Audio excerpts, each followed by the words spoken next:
Kapatid, lapot na lapot ka na rin ba dahil sa sobrang init ng panahon? Dito nga mga nagdaang araw, hindi na bumaba sa 40 degrees Celsius ang pinakamataas na heat index na naramdaman sa bansa. Teka, ano nga ba ang heat index? Ang heat index ay ang pinagsamang datos mula sa temperatura ng hangin at alinsangan o relative humidity. Sa pamamagitan nito ay nasusukat ang init na nararamdaman ng tao o ang tinatawag na apparent temperature. Natutukoy ito gamit ang heat index chart ng Pag-asa. Mula rito ay may 4 na effect-based classification ang Weather Bureau base sa damang init. Nakababahala ito lalo sa mga taong hindi maiwasan ang mababad sa init dahil sa kanilang trabaho. Ano nga ba ang ginagawa nila para malabanan ang init?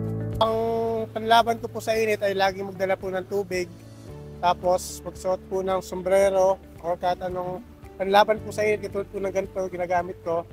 Mag-shades po para hindi po masyadong nakakasilaw.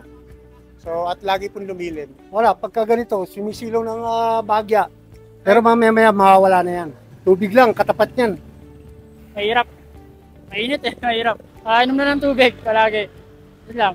Palaging nagdadala ng tubig para lang pang-iwas dehydrate sa init. Di pa ba ka natatakot ma-stroke? Dahil sa pamilya, hindi talaga. Mahirap man ang mababad sa ilalim ng tirik na araw, kailangan pa ring maghanap buhay. Kaya kanya-kanyang diskarte na lamang ang ating mga kapatid upang malabanan ng init. Base naman sa Advisory No. 17-2022 ng Department of Labor and Employment, may choice ang mga manggagawa na umabsent kapag sobrang init. Kaya nga lang, hindi sila mamabayaran sa araw na yon. Pero hindi sila maaring patawan ng administrative sanction dahil sa pagliban sa trabaho.